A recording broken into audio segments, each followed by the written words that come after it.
Muy buenas tardes a todos.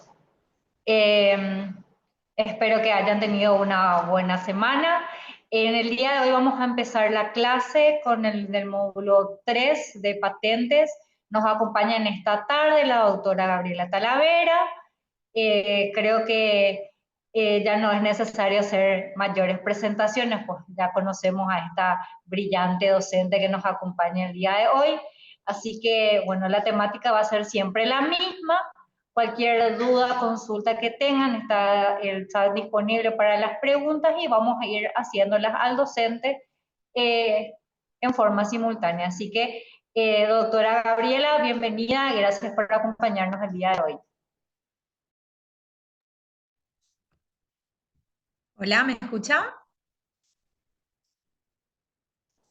Sí, doctora.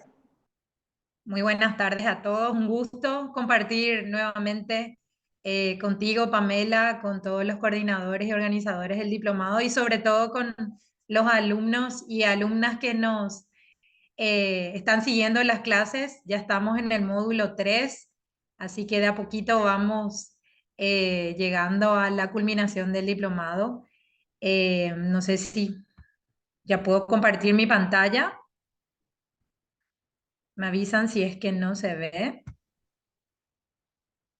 A ver, creo que es este. ¿Se ve?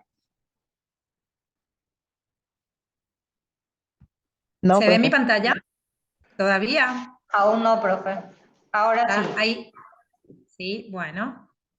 Voy a Ahora se poner en ve. modo presentación.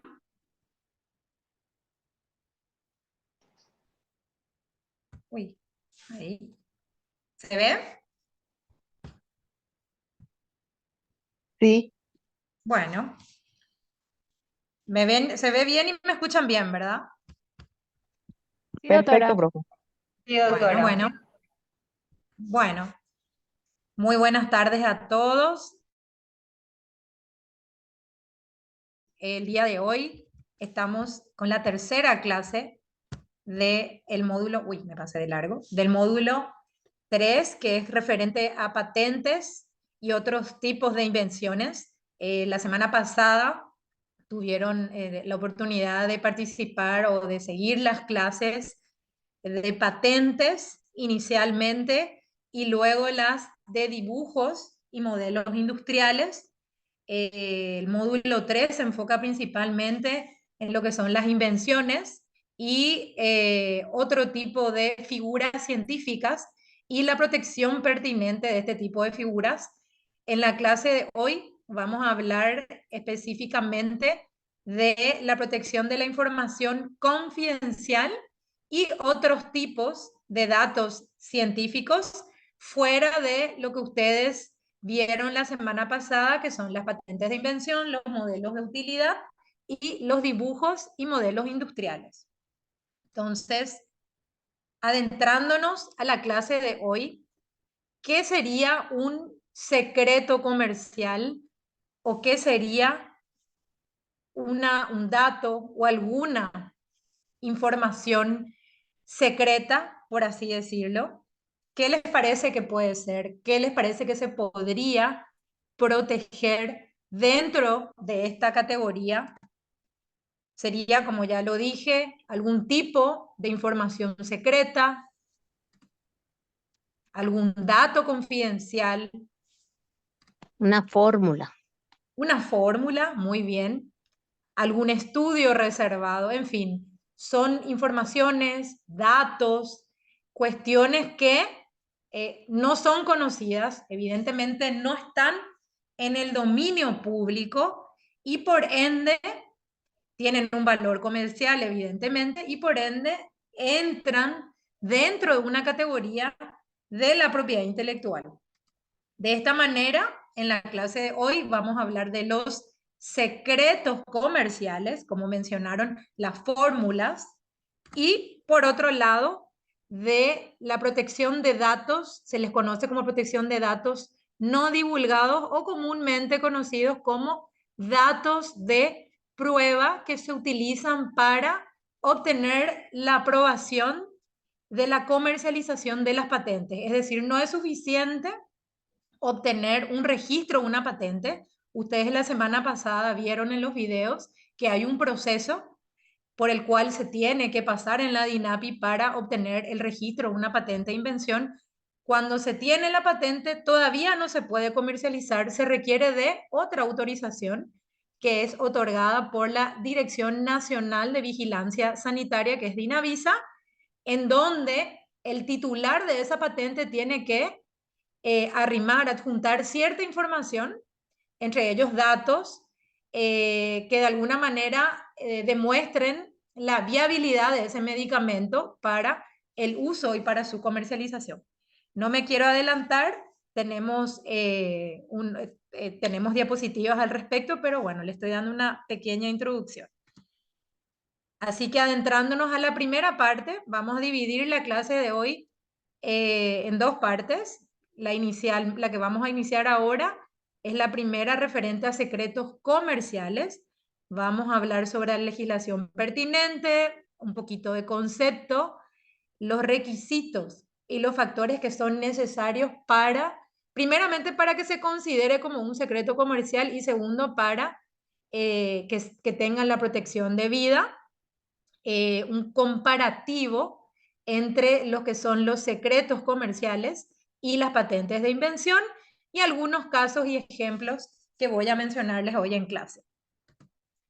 Entrando a la primera parte, vamos a hablar de la legislación en materia de secretos comerciales. En general, no hay una norma que haga referencia a los secretos comerciales.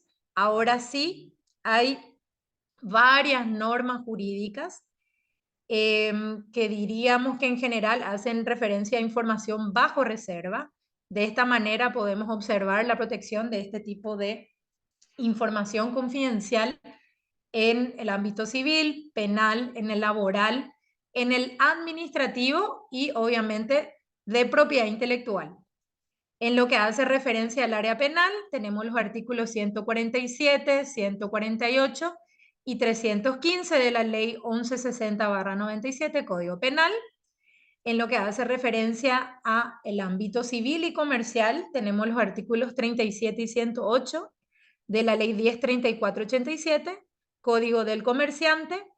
En lo laboral, tenemos los artículos 34, 65 y 81, lo que sería la ley 213/93, Código del Trabajo. En el ámbito administrativo tenemos los artículos 57 y 66 de la ley 1626/2000 de la función pública. Y en lo que hace referencia a nuestra materia, que es la de propiedad intelectual, en lo que hace referencia a los acuerdos y tratados internacionales, nuevamente aparece el acuerdo ADPIC, que vamos a profundizar en las siguientes diapositivas.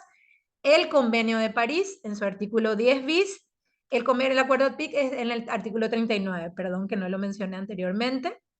Y así, en lo que hace referencia a la protección de datos de prueba, tenemos dos leyes específicas, dos leyes especiales en la materia. Una es la Ley de Protección de Datos de Prueba de Productos Farmacéuticos y la otra es la Ley de Protección de Datos de Prueba de Productos Fitosanitarios. Vamos también a profundizar sobre estas dos últimas leyes mencionadas. En cuanto al concepto, así como a la legislación, tampoco no hay un concepto general, un único concepto, sino que hay varias acepciones o varias denominaciones con la cual se designa esta figura de la propiedad intelectual.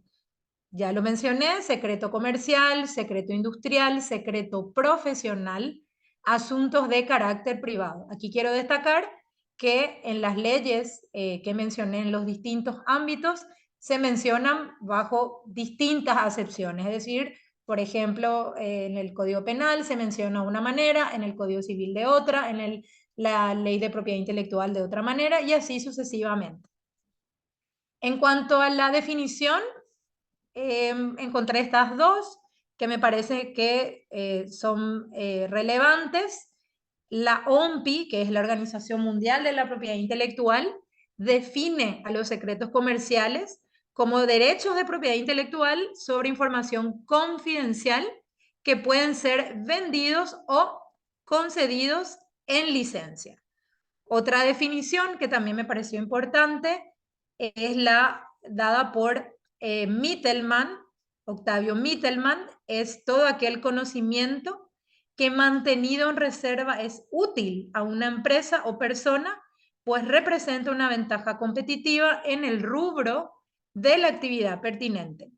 De la naturaleza de la información confidencial corresponde hablar de secreto científico, industrial o comercial. Entonces aquí, creo que alguien, no recuerdo quién mencionó al comienzo, habló de las fórmulas. Les puse aquí 3 ejemplos, digamos, para introducir un poco lo que es la materia o el área de esta área específica de la propiedad intelectual. Bueno, muchos la conocen, hay muchas leyendas urbanas al respecto. La fórmula de Coca-Cola, evidentemente hay ciertos productos que buscan ser semejantes, pero hasta el momento no hay nada parecido o nada idéntico al menos. No sé si conocen la historia, inicialmente la fórmula de Coca-Cola era para un medicamento.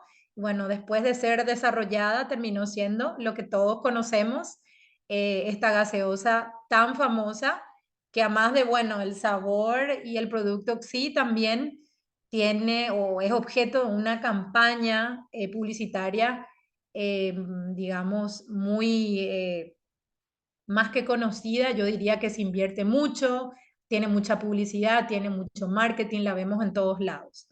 El siguiente caso, el algoritmo, que también es una, no sé si una fórmula, sería algún tipo de cuestión tecnológica o información tecnológica de avanzada que permite que este famoso buscador, ahí ven el símbolo inicial, que este buscador haga las búsquedas. Todos, entiendo que todos constantemente estamos haciendo consultas, estamos buscando, y bueno, hay un algoritmo que evidentemente se utiliza para que sea posible, para que tengamos esta herramienta. Bueno, también es considerado como un secreto comercial o un secreto industrial. Y el tercer caso que les quise mencionar como ejemplo sería el código fuente de esta aplicación de Windows que todos conocemos. También entra dentro de esta categoría. Como se habrán dado cuenta, estos son casos muy famosos y en los 3 casos que les estoy mencionando, que les mencioné, hay mucho lucro de por medio, es decir, mientras que estas informaciones, esta fórmula, este código fuente sean secretos, valen millones o billones de dólares.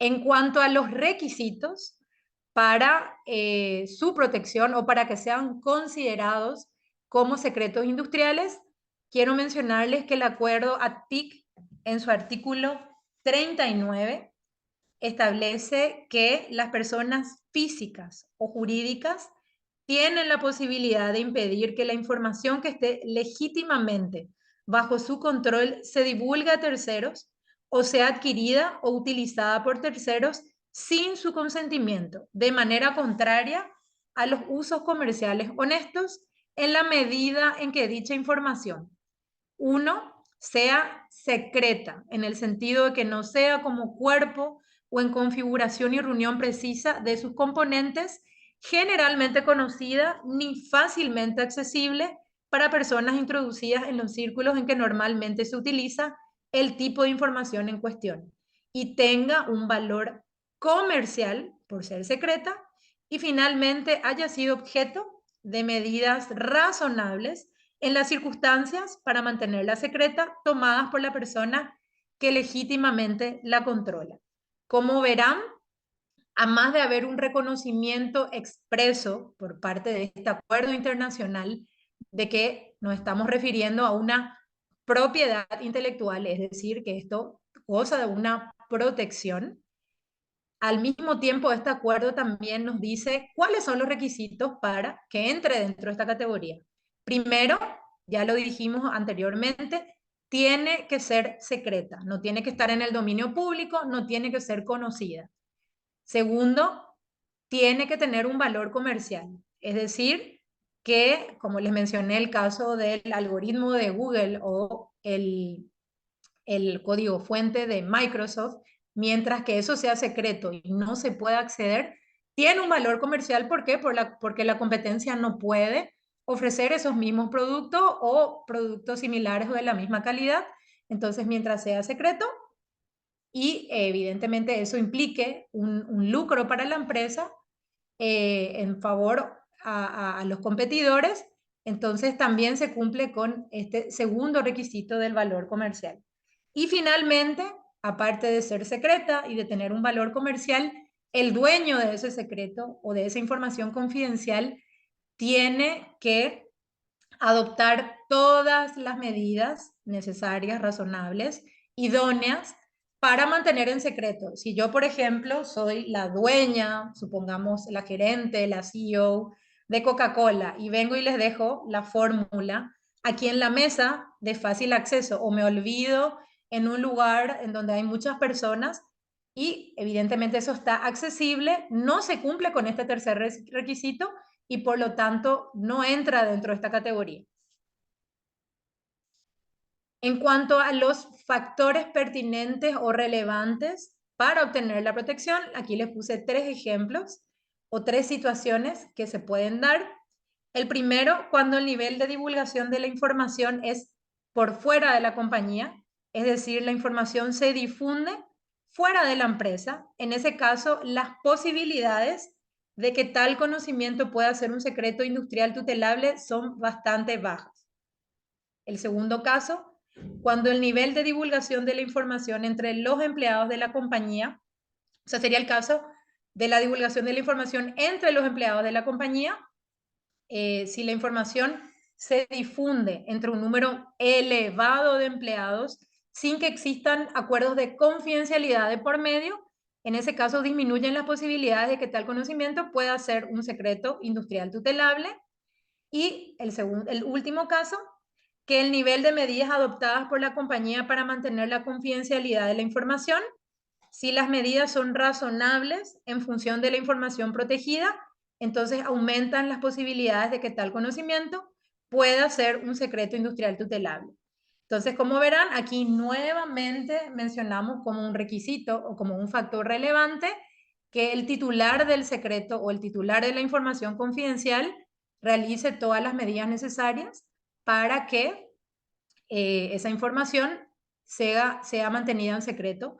Y también se agrega que es necesario firmar convenios de confidencialidad con los empleados de la empresa. Eso también se considera como una medida eficiente para resguardar la información de una empresa. ¿Cómo se protegen? Es decir, cuáles son los mecanismos, cuál es el procedimiento o eventualmente cómo logramos tutelar este tipo de derechos de propiedad intelectual. La protección de los secretos comerciales puede darse de 2 maneras. Es a través de la figura de la competencia desleal o a través de la protección de la información confidencial. Entiendo que no tocamos todavía la competencia desleal, creo que no incluimos, así que les voy a hacer una breve explicación. Cuando hablamos de competencia desleal, no es una figura netamente de propiedad intelectual, es decir, no es una marca, no es una patente, hace referencia a los usos comerciales, en este caso sería no muy éticos o deshonestos, que implican el uso de figuras de propiedad intelectual.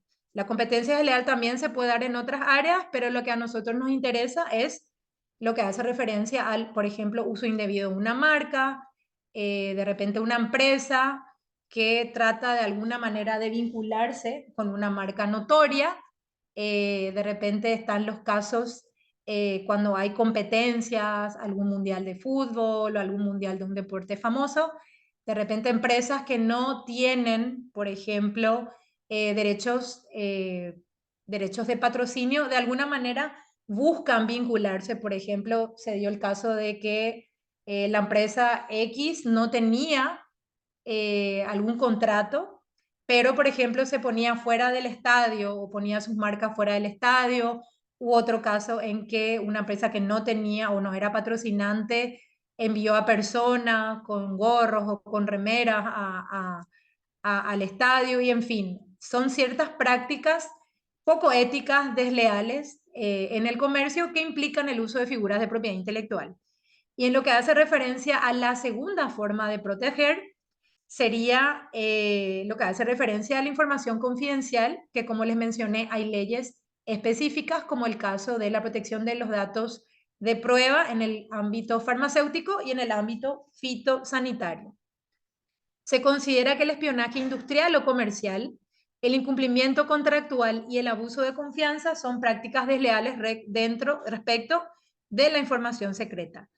Esto entraría dentro de lo que les mencioné, la competencia desleal, y esto está estipulado o está previsto en las leyes especiales. En lo que hace referencia a las leyes en la ley de marcas, por ejemplo, hay un capítulo específico, creo que es del 80, 81 al 80 y tanto, son como 5 o 4 artículos que explican claramente qué es lo que se considera como un acto desleal de comercio en lo que hace referencia al uso de las marcas. El titular de un secreto comercial no puede impedir que otras personas usen la misma información técnica comercial si fueron adquiridas o fueron desarrolladas de manera independiente por su propia cuenta a través de su labor de investigación y desarrollo, o de investigación más desarrollo, lo que se conoce como ingeniería inversa. Esto les voy a mencionar cuando hagamos el comparativo de patentes con las patentes. ¿Qué sucede con los secretos industriales? A diferencia de lo que sucede con las patentes, el que solicita y obtiene la protección de la patente tiene un derecho de exclusividad, es decir, nadie puede utilizar o puede impedir que terceros utilicen su patente mientras esté vigente. ¿Qué pasa con los secretos comerciales? Recordemos que son secretos y tienen valor y están protegidos mientras sean secretos. Entonces, ¿qué pasa si un tercero puede de alguna manera replicar ese secreto? Estamos hablando de una manera lícita, es decir, no es un empleado o un exfuncionario que tuvo acceso a esa información. Digamos que es una persona que lo hace de buena fe y lo hace lícitamente, con el procedimiento, la figura que se conoce como ingeniería inversa. Si sucede eso, no hay una violación, esto no es ilícito y el titular de ese secreto comercial no tiene ninguna forma de impedir. Eso está permitido en el caso de los secretos industriales. Como no se dan a conocer públicamente, los secretos comerciales no ofrecen una protección preventiva, que es lo que les dije, que es lo que sucede en caso contrario en las patentes, puesto que no forman parte del estado de la técnica. Ya lo mencionamos y aquí volvemos a recalcar que las empresas deben adoptar las medidas preventivas para proteger los secretos comerciales contra el robo o la apropiación indebida, entre otras. Y aquí mencionan otras, digamos, formas que se consideran como válidas al momento de cumplir con ese tercer requisito, que es la protección de la información confidencial. El acuerdo de no divulgación, que generalmente los empleados y socios comerciales firman, en la cual se comprometen a no divulgar la información confidencial de la empresa. Generalmente esto es mientras trabajen y también un tiempo posterior que estableció en el convenio o en el acuerdo de confidencialidad. Acuerdo de no concurrencia. En estos casos los empleadores deben pedir a los empleados, contratistas y consultores que firmen un acuerdo de no concurrencia para impedir que pasen a ser competidores al finalizar su contrato de trabajo o de servicio. Este segundo acuerdo, digamos que hay veces cuestionado. ¿Por qué? Porque evidentemente si yo trabajo, no sé, 5 o 10 años en una empresa de cierto rubro, yo me vuelvo una experta o adquiero cierta especialización en esa área y eventualmente me podrían ofrecer trabajar en un lugar para que yo realice la misma labor, puesto que soy experta o tengo formación o experiencia en esa área. Entonces, hay veces, hay cuestionamientos y se suele alegar para este acuerdo en que el trabajador tiene la libertad de trabajar en donde le ofrezcan mejores oportunidades profesionales y laborales. Ahora, lo que evidentemente pasó, y les voy a mencionar, creo que hay un caso que viene más adelante, lo que sí se considera como una violación de un secreto industrial es si me voy a esta empresa y yo llevo información muy valiosa de la empresa en la que estuve anteriormente, la comparto y bueno, se beneficia esta otra empresa, pero entendemos que eventualmente se podría realizar el mismo trabajo. Sólida infraestructura de seguridad en materia digamos, tecnológica, el control de acceso a documentos importantes. Recuerdo que una vez estuve en una charla que justamente era referente a cómo las empresas resguardan la información confidencial, y una empresa, digamos, muy grande, recuerdo que mencionó que, bueno, aparte de los acuerdos de confidencialidad, de no concurrencia, no recuerdo, creo que no utilizaban, pero sí acuerdos de no divulgación, a más de la estructura tecnológica, también tenían ciertas políticas de, bueno, acceso restringido, solamente, digamos, empleados de alta jerarquía podían ingresar a algunos lugares. Y recuerdo que mencionaron también que al terminar sus labores y durante el desempeño de sus labores, los empleados no debían dejar hojas ni ningún tipo de documento de la empresa visible. Es decir, ellos tenían la obligación de tener siempre todos los documentos bien guardados dentro de los muebles, dentro de los cajones. Entonces, de alguna manera, porque de repente puede haber algún documento o alguna información en esos papeles que eventualmente pueda hacer referencia a algo, alguna información valiosa para la empresa.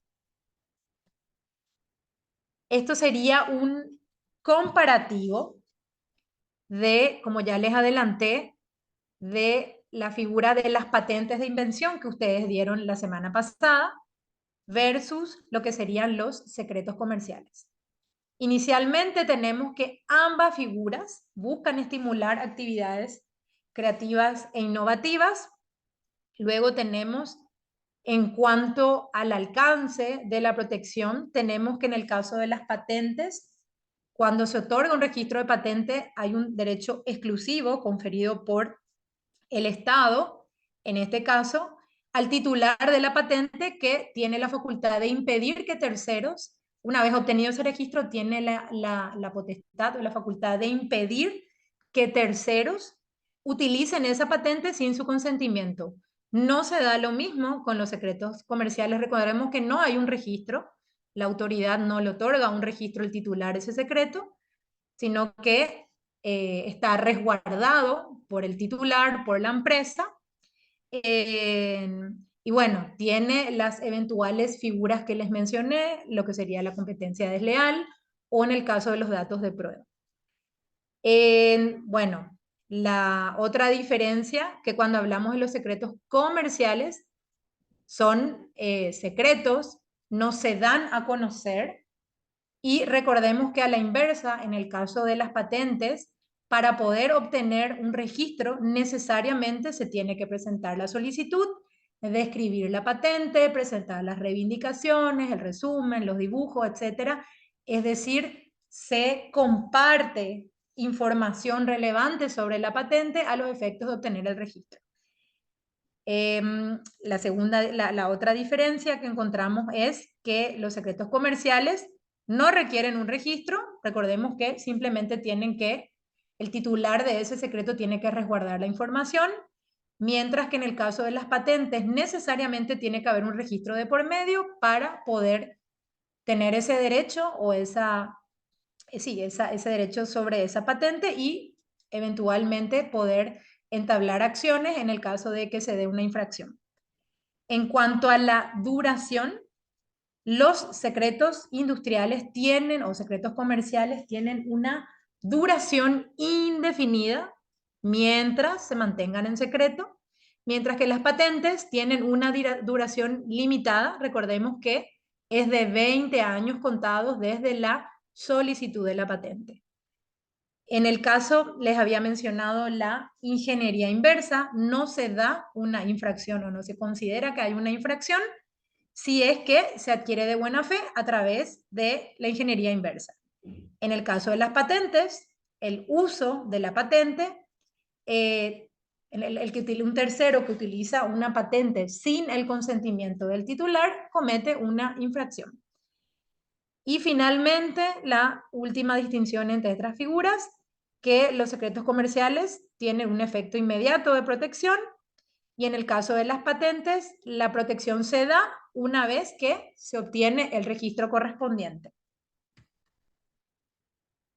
En cuanto a qué eventualmente, aparte de los ejemplos que le mencioné, son ejemplos puntuales, aquí le pongo más de manera más general, ¿qué podría considerarse como un secreto comercial o industrial? Le separé en 5 grupos, por así decirlo. Primeramente tenemos la información técnica, en donde entran las fórmulas, los compuestos, los procedimientos, los prototipos, dibujos, diagramas, apuntes de laboratorio, cálculos, soportes de investigación y desarrollo. El segundo grupo sería la información de producción, en donde entran costos de producción, costos de manufactura, información sobre la maquinaria que se utiliza, información sobre abastecedores, entre otros. El tercer grupo hace referencia a la información sobre mercados y ventas, donde se incluyen planes de comercialización, pronósticos de venta, lista de clientes, hábitos de compra. La siguiente, información financiera. Podemos incluir presupuestos, pronósticos, balances, estadísticas. Y la última, la información administrativa, donde podrían incluirse políticas corporativas, el código del software. En fin, estos son simples ejemplos. Me imagino que ustedes estarán pensando en otras eventuales informaciones que podrían entrar dentro de esta categoría. Aquí les traje algunos ejemplos. En este caso, aquí está, justo no me deja ver, voy a mover para poder leerles.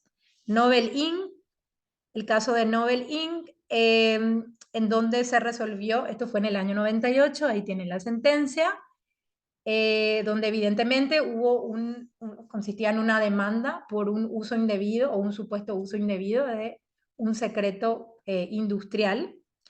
Y finalmente consideraron que si resulta evidente que un empleado que se va a unir a una empresa de la competencia revelará o usará información confidencial desarrollada por su ex empleado, el tribunal puede prohibir a dicho empleado la revelación de cualquier tipo de secreto.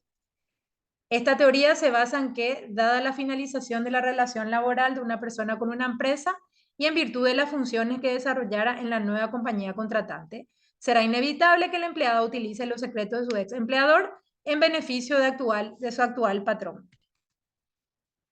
En ese sentido encontré que en este caso PepsiCo versus Redmond se establecieron ciertas pautas a tener en cuenta para determinar si hay o no una infracción y de alguna manera los requisitos a ser considerados para hacer lugar a un eventual reclamo.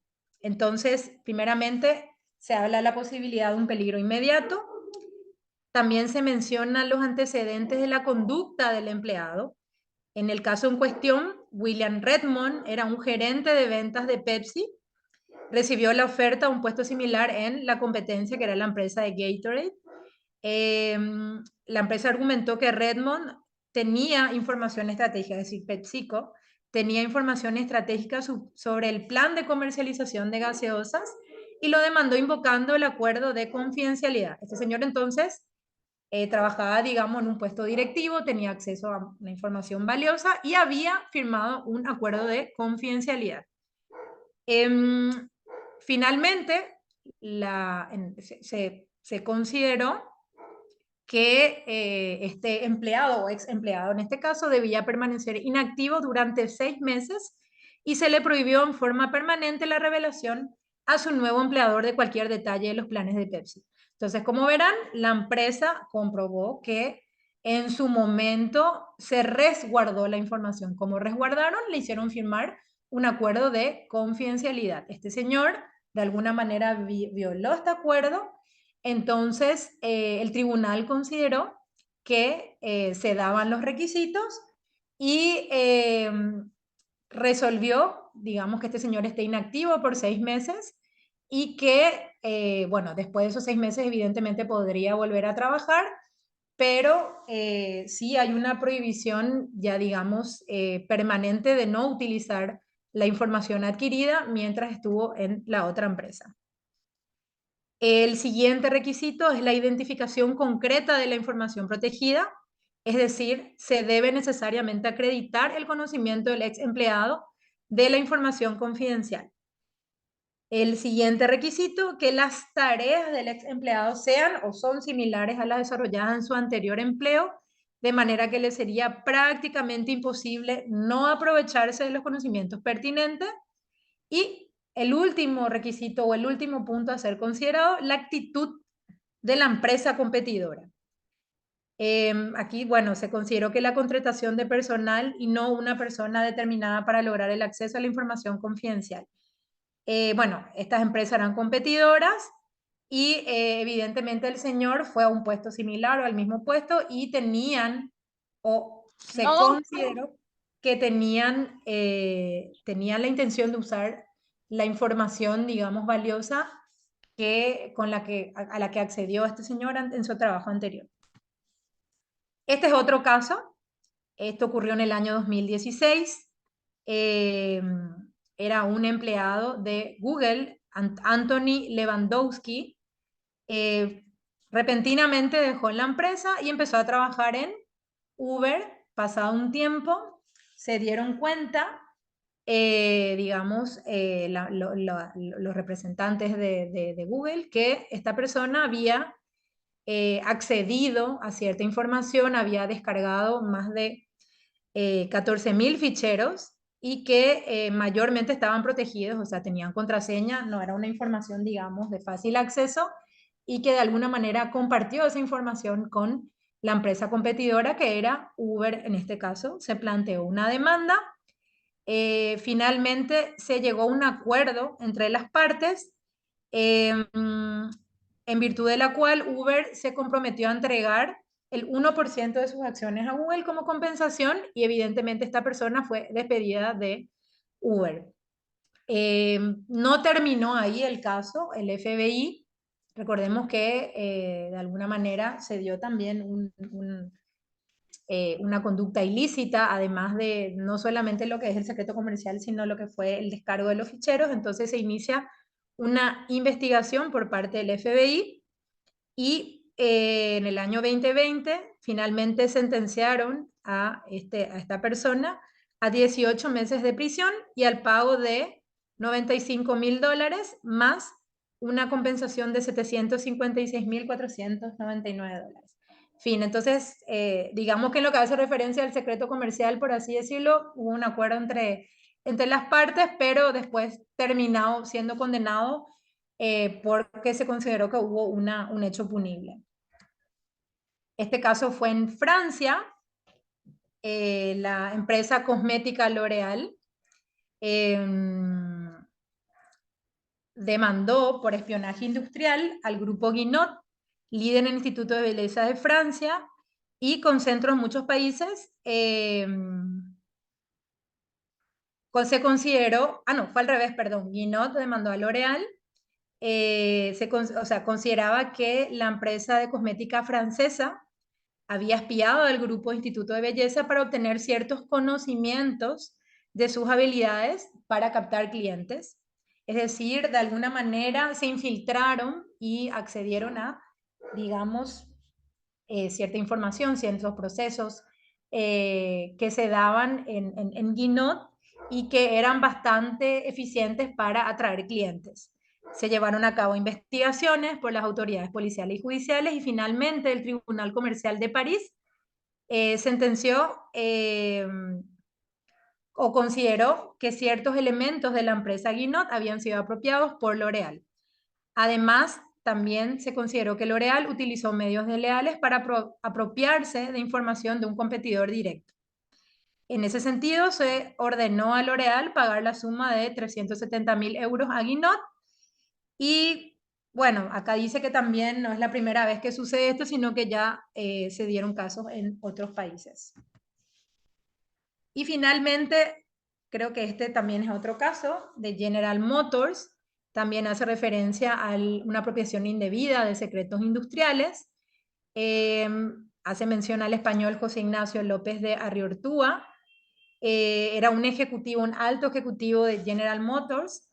Se fue de esta empresa y se fue a la empresa Volkswagen. Y bueno, luego de que digamos, este alto empresario o alto empleado de alto rango fuera a otra empresa, General Motors acusó al directivo de llevarse a la competencia secretos empresariales. Finalmente se llegó a un acuerdo, virtud del cual Volkswagen compraba 1.000 millones de dólares en piezas de General Motors en 7 años, además de pagar 100 millones como indemnización. Entonces, como verán, generalmente se dan conflictos, no digo que va a pasar en todos los casos, que cuando son altos ejecutivos que van de una empresa a otra, eventualmente puede suceder que como tuvieron acceso a cierta información o a información confidencial, podrían eventualmente llevar a la competencia y perjudicar al ex empleador. Y este último caso, que es el caso de Ferrari, también es se dio una apropiación indebida de un secreto comercial.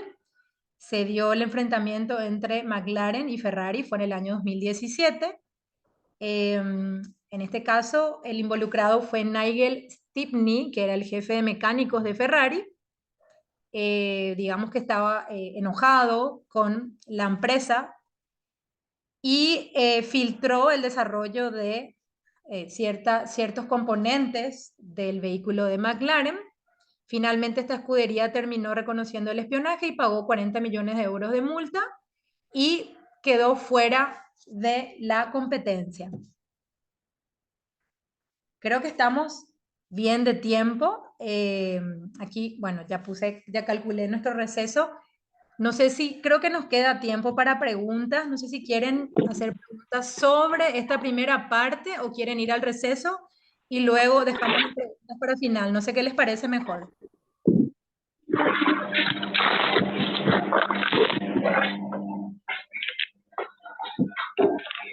Hola. Pamela, no sé. Al final nomás, profe. Bueno, entonces, si les parece, podemos hacer un receso hasta las 4:05 y nos volvemos a encontrar para para desarrollar la segunda parte. Ok. Nos vemos en unos... Gracias.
Hola, ¿me escuchan? ¿Me escuchan?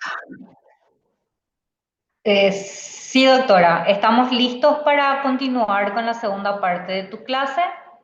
A los alumnos, por favor, si pueden controlar sus micrófonos, que estén todos silenciados. Y bueno, si tienen alguna pregunta o algo para la docente, por favor, la escriben en el chat o levantan la mano. Adelante, doctora Gabriela, la escuchamos. Bueno, voy a compartir nuevamente. Creo que ahí. Uy.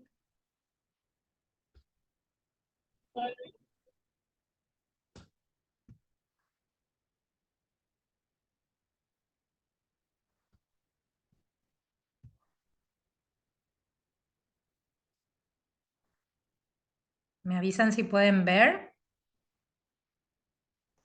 Sí, doctora. Sí, profe. ¿Está en modo presentación? Ahora sí.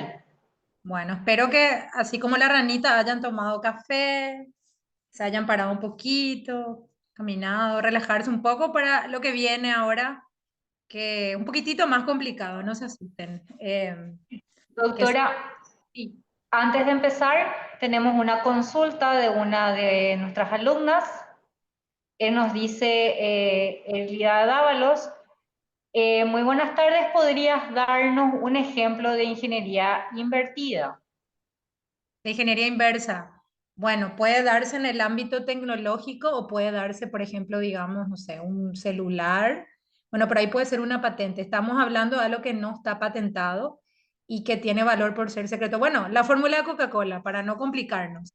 Supongamos que yo vengo a mí, no sé, tengo una fábrica o tengo una planta que puede producir, digamos, bebidas gaseosas, me voy, me siento una tarde y logro crear un producto con el mismo sabor que Coca-Cola.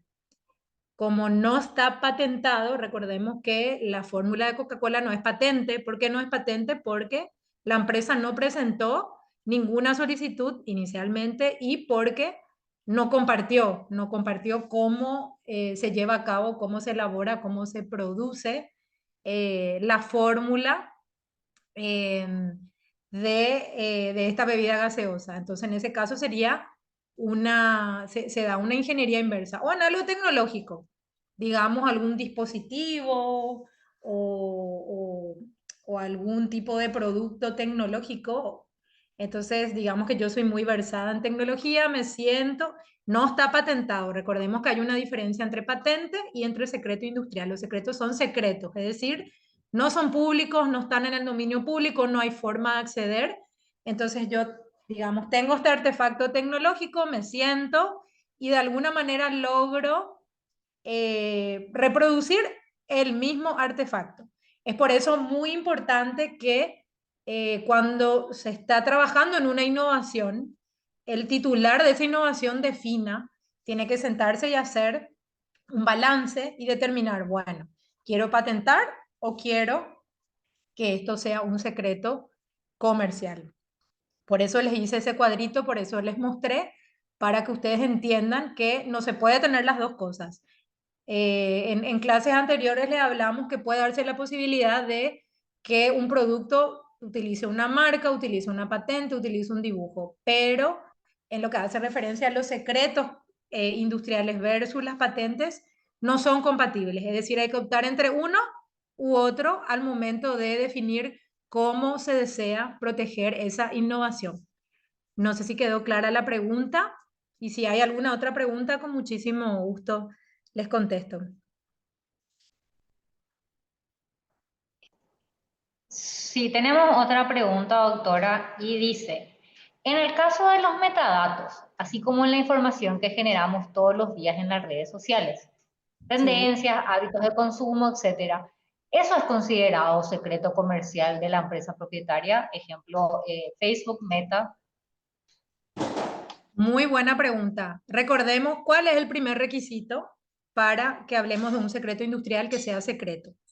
Entonces, sabemos que tiene valor comercial, eso no es indiscutible. Si esos datos, si esa información no están en el dominio público, es decir, son secretas, son confidenciales, y si están debidamente resguardadas. Recuerden que el titular del secreto o de esa información confidencial tiene que realizar todas las medidas posibles para que para garantizar el resguardo de esa información. Si se cumplen con esos tres requisitos, es un secreto comercial.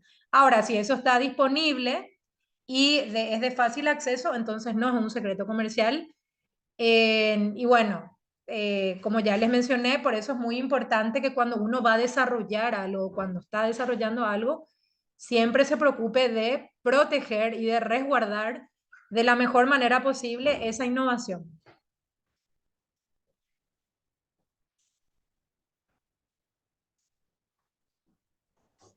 Por el momento no tenemos más preguntas, doctora.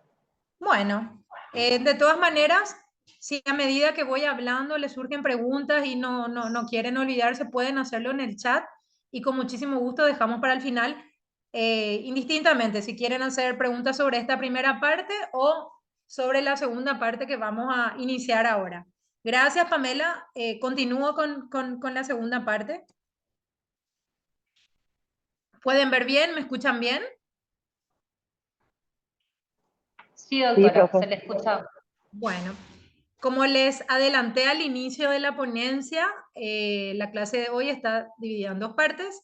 La primera hace referencia a los secretos industriales o comerciales con sus distintas acepciones. Y la segunda parte hace referencia a la protección de otro tipo de datos científicos. Específicamente vamos a hablar de los datos de prueba que son necesarios para poder comercializar la patente e invención. De esta manera, entonces, dividí en 5 partes. Vamos a hablar nuevamente de la legislación, cómo se justifica o por qué es importante resguardar esta información confidencial o estos datos de prueba necesarios para la aprobación de la patente. Les voy a hacer una breve introducción para que ustedes entiendan cómo se desarrollan nuevos compuestos, nuevos tipos de medicamentos, cuál es el proceso, cuáles son las fases y etapas para llegar al producto final, los requisitos para obtener la protección de los datos de prueba y finalmente cómo se protege. Así que entrando a la primera parte,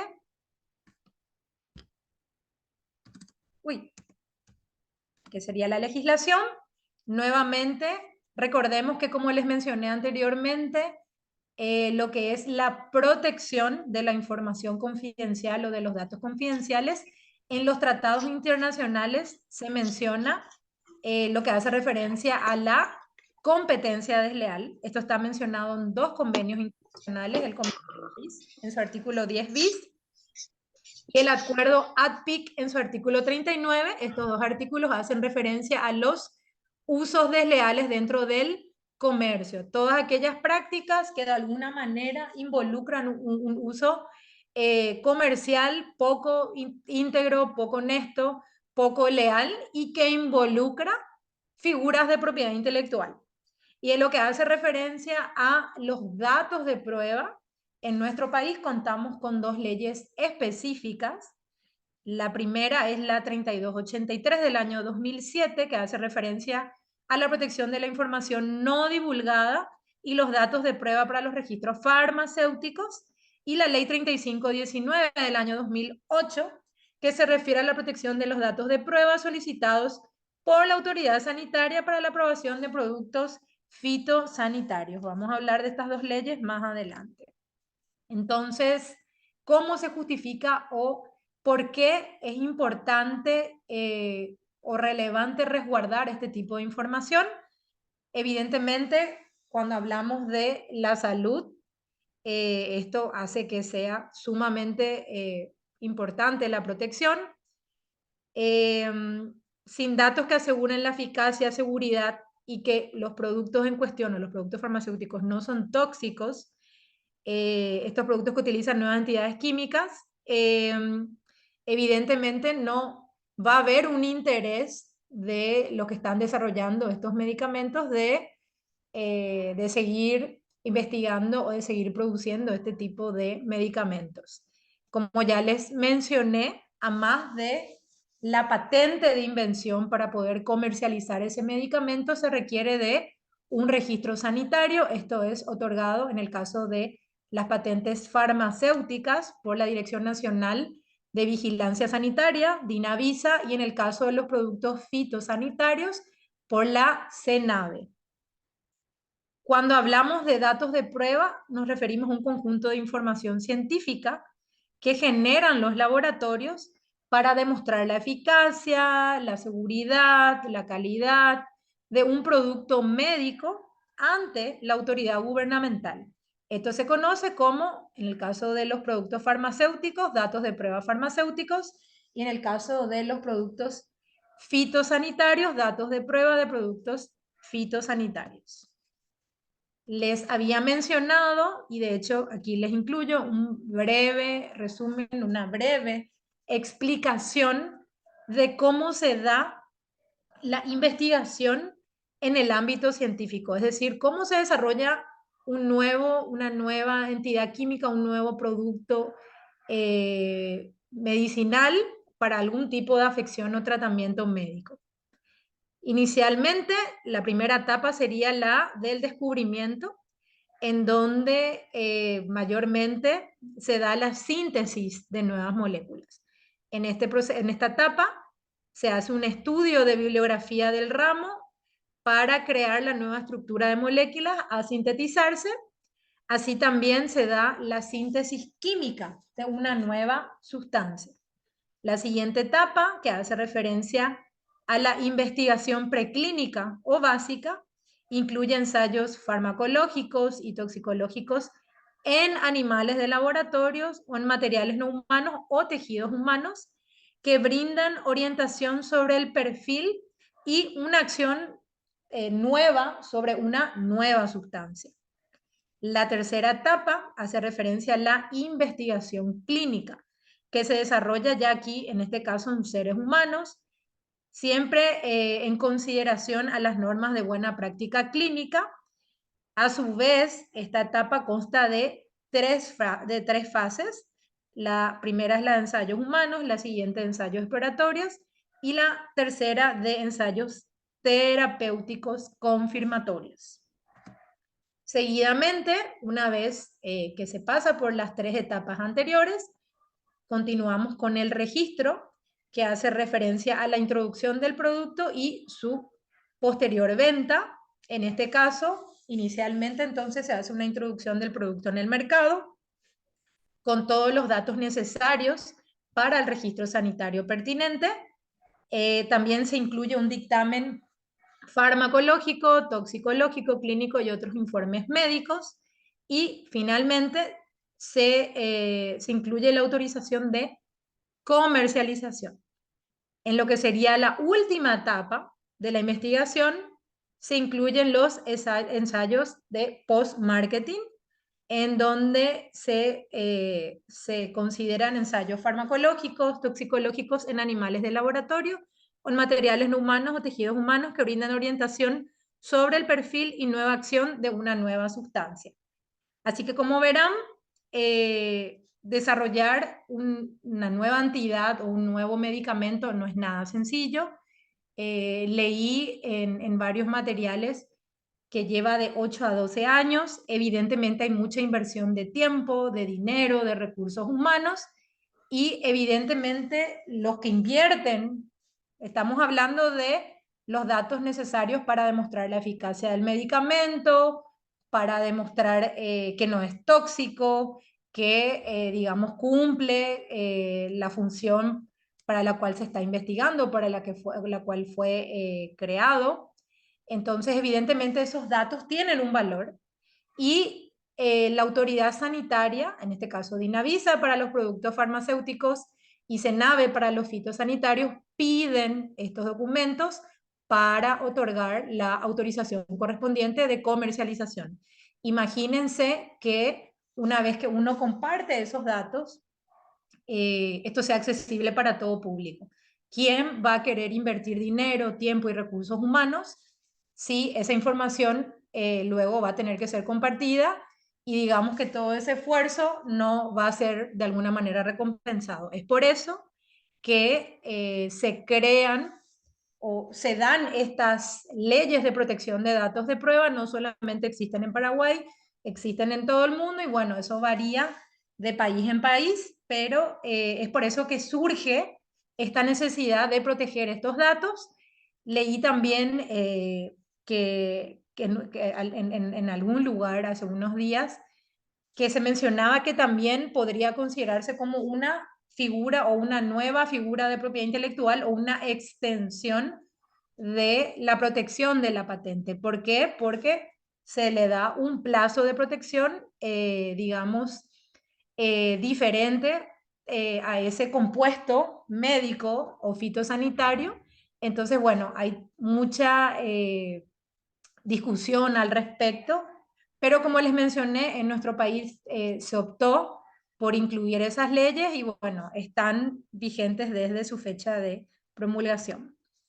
¿Cuáles son los requisitos para que los datos de prueba puedan ser protegidos? Primeramente, no deben haber sido divulgados.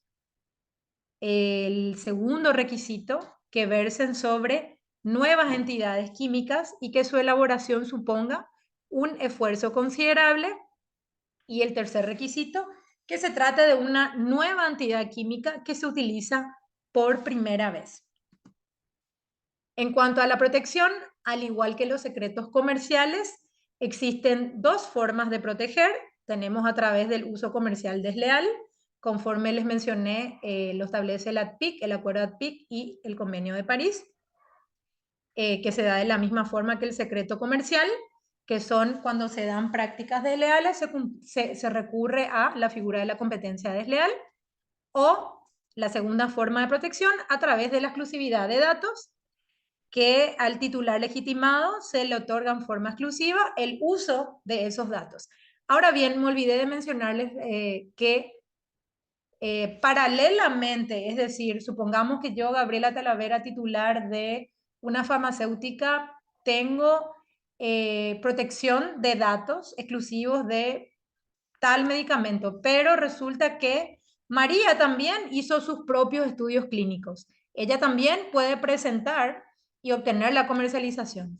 Entonces, no hay una exclusividad sobre eso, o sea, sí sobre los datos presentados ante la autoridad sanitaria, pero paralelamente o en forma independiente también otra empresa o otra persona u otro investigador puede, digamos, obtener sus propios datos sobre un mismo compuesto o sobre una misma entidad química. Aquí les puse cómo se da la protección a manera de hacer un comparativo. Luego de esto les voy a hablar de qué es lo que dicen nuestras leyes. Les puse cómo se protege en Estados Unidos y cómo se protege en la Unión Europea. En Estados Unidos hay una ley que data del 83. Bueno, digamos que sus orígenes datan de esta ley, que es la ley para productos huérfanos, que buscaba incentivar la investigación y el desarrollo de medicamentos huérfanos. Medicamentos huérfanos son aquellos medicamentos sobre enfermedades, digamos, que no son muy conocidas, enfermedades que porque, digamos, no afectan a mucho tipo de personas o a mucha gran cantidad de personas, no hay mucho interés en investigar, entonces, bueno, se crea esta ley para de alguna manera incentivar la investigación en ese campo. Como ya le mencioné, son enfermedades de baja prevalencia.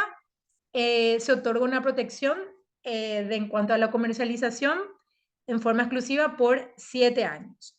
Con posterioridad a esta ley también se menciona como antecedente la ley Hatch-Waxman Act, que introdujo ciertas modificaciones, principalmente en lo que hace referencia a la simplificación de los requisitos para obtener los medicamentos genéricos a través de un sistema de exclusividad de datos de prueba.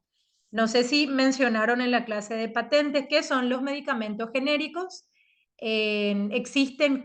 Tenemos muchos casos o una gran variedad de casos aquí en Paraguay. Por ejemplo, si no está patentado, recordemos que la patente en nuestro caso es territorial porque Paraguay no forma parte del convenio de patentes internacional, por lo tanto, no existe un registro, digamos, regional. Entonces, para tener protección en Paraguay, la patente tiene que estar registrada en Paraguay. Entonces, si no hay una patente, existe la posibilidad de producir ese mismo medicamento, lo que se conoce como genérico. Se dan muchos casos aquí en Paraguay. Y bueno, generalmente las empresas farmacéuticas nacionales son las que producen los medicamentos genéricos. Bueno, esta ley de alguna manera buscaba incentivar y facilitar la producción de este tipo de medicamentos. Y ya más actualizado o más digamos, un sistema más actualizado en este país, es el que hace referencia al capítulo 5 de la sección 355 de la Ley Federal de Alimentos, Drogas y Cosméticos, que habla de una protección de 5 años para nuevas drogas y de 3 años para la protección de datos de nuevas indicaciones de drogas que ya se encuentran en el mercado. Como verán, entonces, en Estados Unidos existe la protección, bueno, y se encuentra en vigencia el resguardo de este tipo de datos de prueba. Pasando a la Unión Europea, tenemos que en la Directiva 2004/27 se busca armonizar el periodo de protección en la Unión Europea y se hace a través de una regla denominada 8+2+1, que significa que los datos pueden ser usados por un tercero una vez que transcurran 8 años contados desde que el producto al que dichos datos se refieren fue autorizado en el área económica europea. El producto del tercero no puede ser comercializado hasta que haya transcurrido un periodo adicional de 2 años y también se otorga un plazo adicional a las nuevas indicaciones que entrañen un beneficio clínico significativo teniendo en cuenta las terapias existentes. Como verán, en la Unión Europea también, de hecho, existe una armonización a través de esta directiva para justamente buscar proteger estos datos de prueba que son también requeridos por las autoridades para autorizar la comercialización de nuevas entidades químicas. En lo que hace referencia a nuestro marco nacional, vamos a hablar inicialmente de la Ley 3283 del 2007, que hace referencia a los productos farmacéuticos, a la protección de datos de prueba en el ámbito farmacéutico. Como ya lo mencioné, hace referencia a la protección de secretos industriales y comerciales en forma de datos de prueba.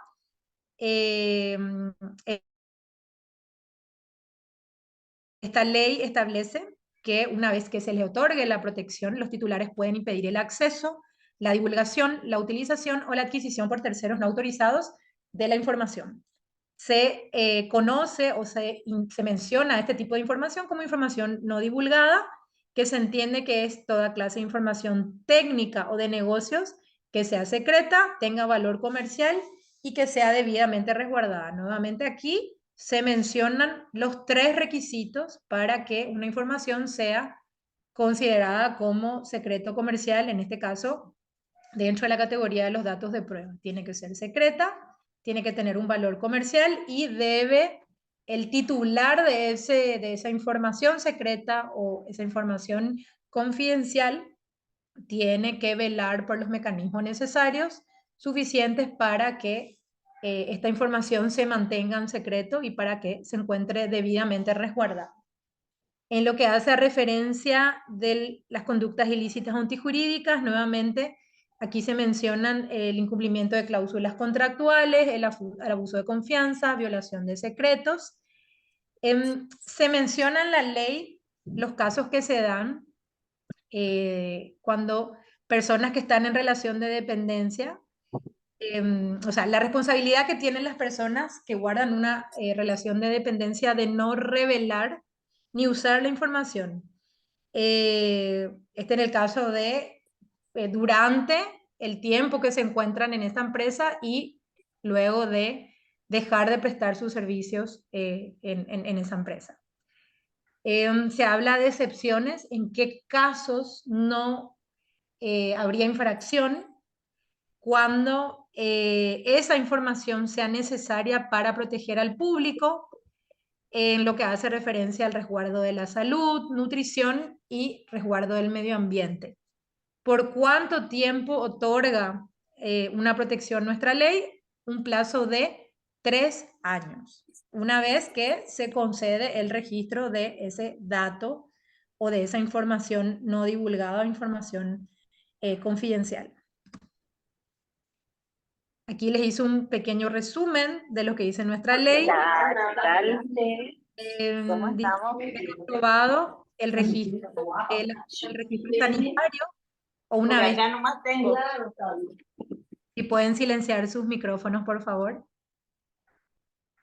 Retomando, una vez aprobado el registro sanitario o que se otorgue la autorización correspondiente de comercialización, en este caso de productos farmacéuticos, que utilicen nuevas entidades químicas sin registro previo ni en el Paraguay ni en otro país,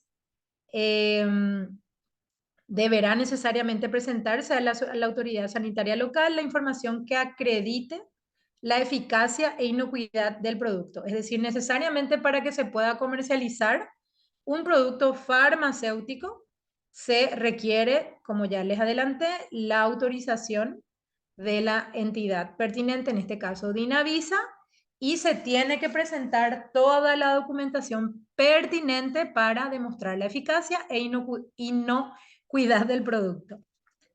Si la información reúne los requisitos, ¿cuáles son esos requisitos? El esfuerzo técnico y económico, que sea secreta, que se haya resguardado debidamente, será entonces protegida contra todo uso comercial deshonesto, tal como se define en la ley, y no podrá ser divulgada por un plazo de 3 años a partir de la presentación ante la autoridad sanitaria.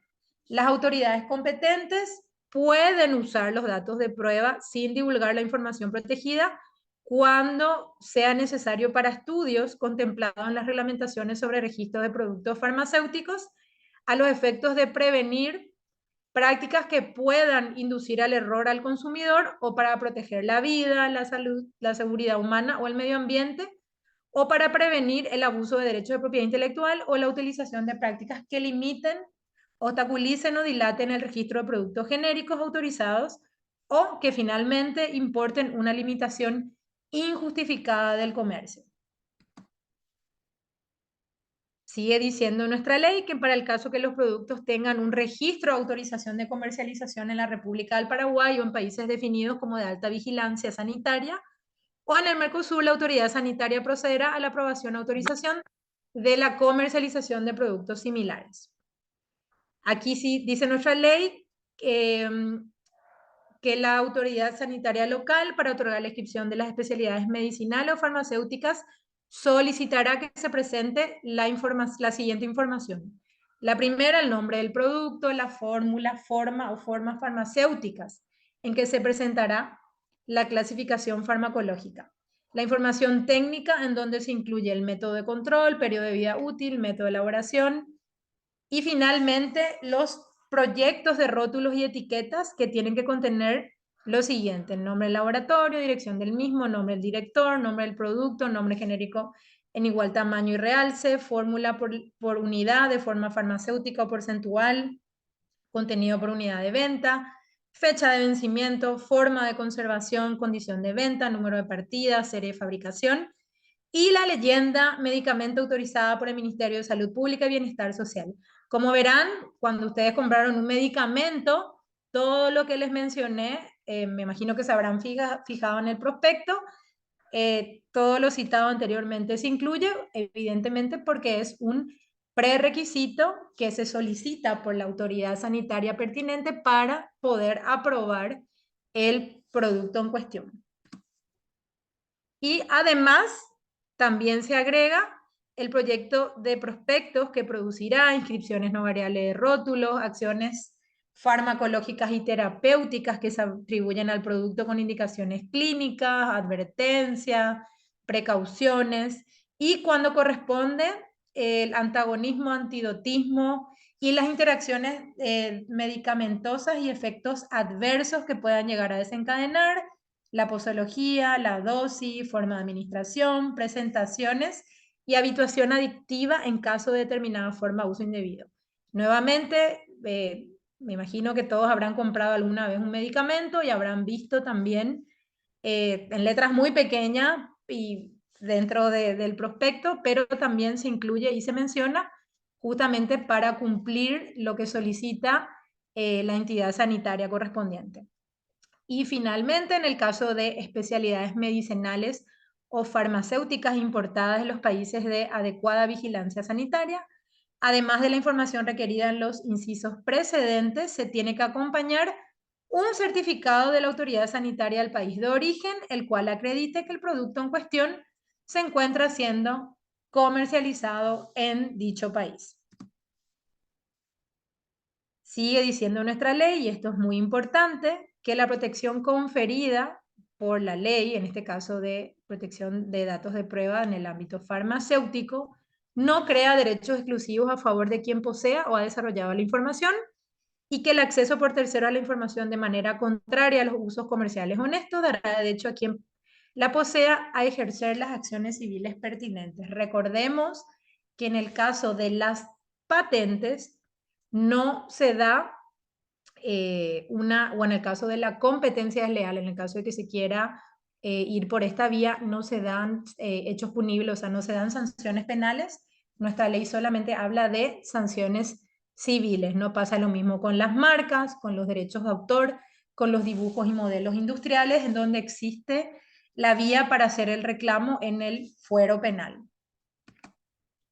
En cuanto a lo que hace referencia a los productos fitosanitarios, esta sería la segunda ley. Tenemos, como ya les indiqué, existen dos leyes de protección de datos de prueba, la que hace referencia a los productos farmacéuticos, y la segunda que hace referencia a los productos fitosanitarios, que es esta ley que les incluí aquí. Nuevamente se habla de la información no divulgada, se explica que es toda clase de información técnica o de negocios, nuevamente, que sea secreta, tenga valor comercial y que sea debidamente resguardada. Se menciona nuevamente las conductas ilícitas o antijurídicas cuando se da un incumplimiento de cláusulas contractuales, abuso de confianza y una violación de secretos. En este caso, el plazo de protección es de 5 años, a diferencia de los productos farmacéuticos, que es de 3.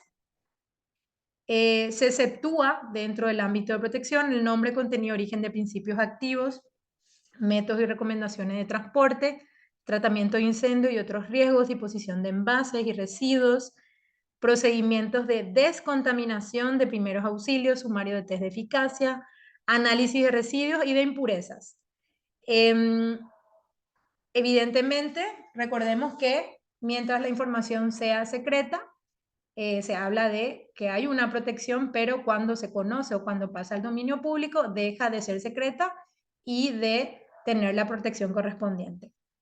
¿Dónde se protege o dónde se da la protección de este tipo de datos? En la CENAVE. Y en lo que hace referencia a los productos farmacéuticos es DINAVISA. Bueno, verdaderamente creo que hasta aquí es lo que les incluí para la clase de hoy. Dejo ahora abierto el espacio para las preguntas. Terminamos con bastante tiempo. Así que bueno, pueden preguntarme sobre estas dos clases, perdón, sobre esta clase, mañana tenemos también. Y en el caso de si tienen alguna duda sobre lo que se dio la semana pasada, bueno, y si estoy en condiciones de responder, con muchísimo gusto también. Bueno, muchísimas gracias, doctora Gabriela Talavera. Realmente siempre un gusto escucharte. Tenemos, bueno, creo que ya se respondió a esta pregunta, pero de todas formas, una compañera nos consulta cómo se probaría la existencia de un secreto comercial. Bueno, qué buena pregunta. Bueno, yo creo que evidentemente la información no puede estar disponible. Yo creo que en este caso, les mencioné 3 ejemplos muy famosos. El caso de la fórmula, o sea, el caso de Coca-Cola, evidentemente hay un producto tangible, conocemos todos, la bebida gaseosa. Y bueno, recordemos que no se registra, recordemos que no se protege, no hay una necesidad de registrar. Entonces tampoco no hay que demostrar. Yo lo que les diría es que en todo caso se debe velar por los mecanismos para mantener secreta esa información. Es decir, que la empresa invierta, en este caso Coca-Cola, Microsoft, todas estas empresas tecnológicas que hagan sus mayores esfuerzos para que esto se mantenga secreto. Más que demostrar, sería velar por todos los mecanismos para que se mantenga en secreto.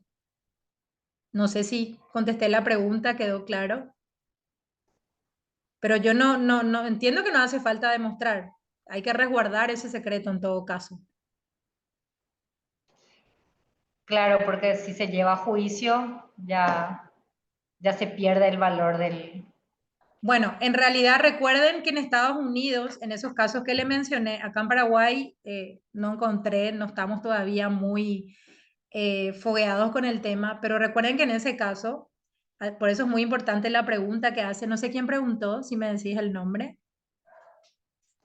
Natalia Ocampos, y ella hace una referencia de que en el caso de la existencia de una demanda, ¿cómo probarías Ese secreto? el Claro, secreto porque en comercial? Estados Unidos, por ejemplo, uno de los requisitos que pedían los tribunales o que pedían en ese caso en concreto, en el de PepsiCo, ellos pedían que se demuestre que hay una información confidencial. Entonces, evidentemente, no sé, yo no sé si querría arrimar toda la documentación pertinente en un tribunal donde eventualmente se va. Bueno, el tema es que me imagino que ya se reveló la información también. Recordemos que en el caso de PepsiCo, en el caso de Uber, ya hubo un perjuicio, ya se conoce la información ya no es secreta, deja de ser secreta. Entonces ahí no te queda otra vía que accionar judicialmente y pedir una indemnización, porque la información ya deja de tener ese carácter de secreto y ya deja de tener valor, porque hay otra empresa, en este caso la empresa competidora, que accede. Entonces, bueno, ya no es secreta, ya no te queda otra que compartir. Ahora, cuando no vas a un juicio o cuando, digamos, no hay un conflicto, yo diría que no hace falta demostrar o que no es luego necesario demostrar. Otra consulta que hacen es si se conoce de algún caso en nuestro país. De competencia desleal, sí, si quieren, les voy a subir en la plataforma. No estoy encontrando porque es un fallo un poquito viejo. Es de la sala civil, Tribunal de Apelación, creo que es la tercera sala. Un caso de, bueno, no sé si es un poco del viejazo la marca. Un caso, ¿conocen la marca Maja? Es digamos, un producto, son maquillajes y cosméticos. Bueno, una empresa, tenía una empresa Maja española, estaba representada por, una empresa nacional, mucho tiempo fue su representante, después terminaron el vínculo comercial y unos años después esta empresa nacional empieza a comercializar un producto que se llamaba La Española. La etiqueta era igualita, el diseño, no sé si ustedes conocen el producto, no tengo aquí a mano las fotos, pero son muy parecidos. Esto llegó inclusive hasta la corte. Finalmente en la corte se consideró, decimos que es un fallo un poco digamos, anecdótico. En la corte se consideró que no había posibilidad de confusión porque las mujeres, decía algo así como que las mujeres invierten mucho tiempo en arreglarse, en belleza, y que es muy difícil que una mujer sea distraída, que una mujer vaya a una farmacia y compre la española en vez de maja o viceversa.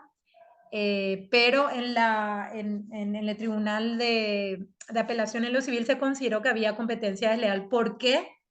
Porque la empresa que anteriormente fue la distribuidora accedió a cierta información de comercialización, fabricación, al embalaje, a información, digamos, confidencial y valiosa que le sirvió para desarrollar su producto, y evidentemente también había una intención de confundir, de valerse del prestigio de esta empresa española y de relacionarse. Ese es un caso que conozco, pero es de competencia desleal. En este caso se habla de y fueron por la vía de la competencia desleal, que está establecido en la ley de marcas. Tenemos La otra verdad que se, consulta. Sí, la verdad que se debe estipularlo en los contratos, igual que como estábamos diciendo anteriormente, en el contrato de trabajo lo ya se hace el tema del secreto de la empresa misma. Y en estos casos, cuando hay, vamos a decir así, que va a representar, tienen también sus cláusulas, por eso a lo mejor salió eso lo de la competencia desleal. sí, en este caso no hubo acuerdos de No confidencialidad porque no hubo. eran empleados, era la Ah, empresa distribuidora, es decir, en el pasado fue la empresa, el representante distribuidora, terminaron el vínculo. Y luego de terminar el vínculo, unos años después, esta empresa fabrica y comercializa un producto muy similar, muy parecido, confundible. Entonces, en este caso fueron sí, es una conducta desleal, deshonesta, o sea, evidentemente no es ético lo que hicieron, y fueron por ese lado. Pero lo que estás mencionando es así, o sea, evidentemente, si no hay un contrato o un acuerdo firmado de confidencialidad, el juez podría entender que la empresa no se resguardó suficientemente. Entonces decir, bueno, no así mismo. firmar un contrato o un acuerdo de confidencialidad a esta persona, entonces puede alegar inclusive desconocimiento. A mí no me hicieron firmar nada, entonces yo no sabía digamos, no podía transmitir Utilizar, sí, conocimiento, utilizar este conocimiento en mi nuevo trabajo. Entonces así mismo.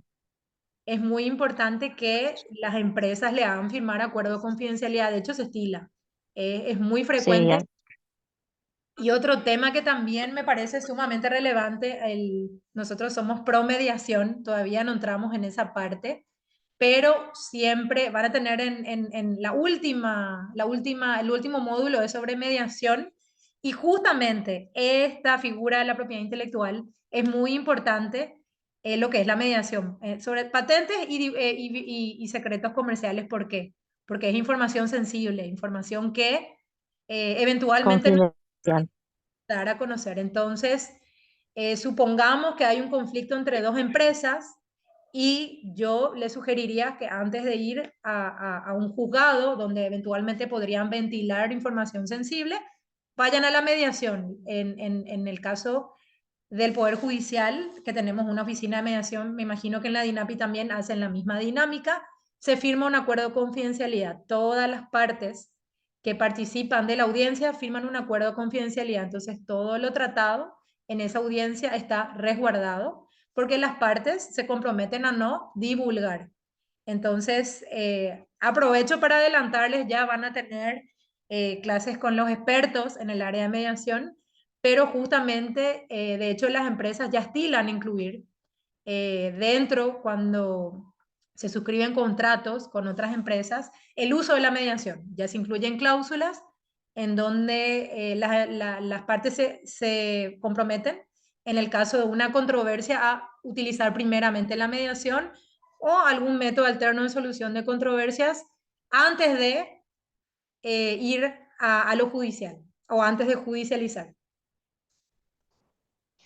Fue esto un pequeño adelanto de lo que va a ser nuestro módulo de mediación en conflictos de propiedad intelectual, pero sí, de hecho lo que dice la doctora Gabriela es así, es una tendencia internacional con respecto a los contratos, y de hecho que la experiencia internacional nos habla también que el mayor número, el mayor porcentaje de casos sometidos a métodos alternos de resolución de conflictos tratan de patentes y de tecnología, justamente porque se resguardan información sensible, porque también tenemos que tener en cuenta que cuando hablamos de demandas estamos ante un proceso que es público. Sin embargo, tanto el arbitraje como la mediación, conciliación, decisión de expertos y otras figuras de métodos alternativos son un poco más privados y, bueno, resguardados por contratos de confidencialidad previamente antes de empezar estos métodos. Doctora, tenemos una pregunta del compañero Norman que nos dice, supongamos que un producto X se obtiene a través de una serie de pasos que constituyen un secreto para una empresa. ¿Qué pasa si fortuitamente alguien, un tercero, logra este mismo producto X, pero por un método distinto al que está protegido por el secreto? En este caso no hay protección del secreto.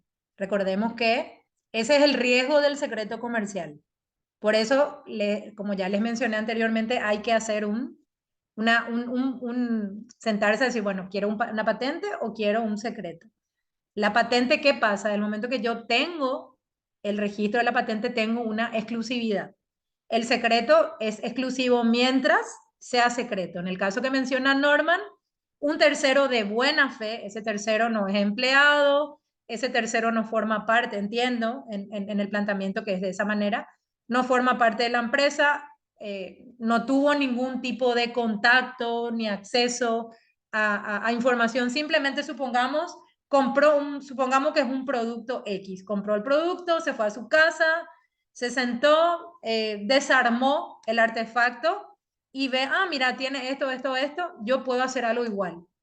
Entonces, si no hay una patente y es un secreto, es decir, la empresa optó por un secreto industrial o tener como información, como secreto industrial, en ese caso se da la ingeniería inversa. En ese caso no hay protección y ese titular de ese secreto no puede accionar, no tiene ningún reclamo.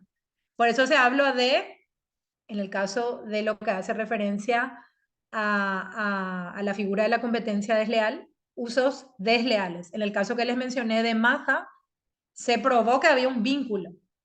En el caso de PepsiCo era un ex empleado, en el caso de Uber era un ex empleado. O sea, había un vínculo y esas personas accedieron a esa información y bueno, luego la compartieron con la competencia. Entonces, en este caso yo entiendo que la persona desarrolló este producto de buena fe, con sus conocimientos, sin tener acceso a la información que está siendo resguardada. Gracias, doctora. Tenemos una última pregunta que dice, ¿los casos de la chipa acá en Paraguay, cómo son? Bueno, entiendo que en el caso de la chipa, bueno, hablamos de recetas de comida, eventualmente pueden, lo que pasa es que la chipa es algo autóctono, es algo o sea, no es que Pamela es la única que tiene exclusividad sobre la receta de la chipa, o Gabriela, o Jorge, o Wilson, o sea, es algo que le pertenece al país. Entonces, en ese caso estamos hablando de una indicación geográfica o tal vez una denominación de origen. Y en este caso, en el eventual caso, yo iría por una marca. Yo consideraría que es una marca, no sé, supongamos que hay una forma particular de preparar la chipa de una empresa X. podría pasar lo mismo que la fórmula de Coca-Cola. Me puedo Acá ir lo, con... ¿Sí? acá lo que tenemos es que la chipa de Coronel Bogado el año pasado tuvo un reconocimiento preliminar, su comité regulador, con respecto a la indicación geográfica de la chipa realizada por los chiperos de Coronel Bogado, que en este caso, independientemente de las marcas que cada uno tenga, se han reunido, han hecho un comité para que la chipa de esa región, en particular de nuestro país, tenga ciertas características y están haciendo los trámites para que tenga indicación geográfica. Claro, pero en el caso de que, por ejemplo, yo me vaya y compre la chipa de Coronel Bogado, venga a mi casa y haga algo parecido y diga, mira, me salió igualita, ellos no tienen, me refiero a la receta. Ahora, yo no puedo decir que es de Coronel Bogado mi chipa, esa es la diferencia. Pero, digamos, digo, mira, me salió igualita, es la misma, tiene el mismo sabor, no sé, lo mismo que la empanada Don Vito, ¿verdad? Porque en este caso no estamos hablando de una indicación geográfica. En el caso de la chipa, recordemos que es algo de nuestro país. Es lo mismo que, no sé, bueno, creo que la chipa, los otros productos ya creo que no están muy localizados por regiones, pero en el caso de la chipa hay ciertas regiones que, digamos, son muy características. Pero como te digo, puedo hacer una ingeniería inversa de la receta y puedo decir, tiene el mismo sabor. Y me voy y vendo, no sé, frente al palacio, abro ahí un kiosquito y digo, obviamente no voy a decir que es de Coronel Bogado, porque ahí voy contra una indicación geográfica, pero va a correr la voz. Mira, la chipa que vende Gabriela Talavera ahí en la esquina tiene el mismo sabor y no tiene nada que hacer. ¿Por qué? Porque en este caso la receta está protegida o, bueno, está resguardada como un secreto comercial. Entiendo que por ahí va la pregunta. Sí, muchísimas gracias, doctora. No sé, claro, la compañera habla de la receta justamente.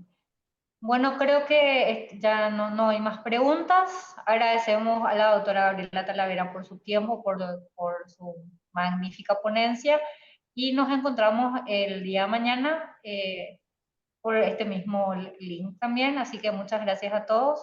La evaluación estará disponible a partir de las 18 horas. Muchísimas gracias.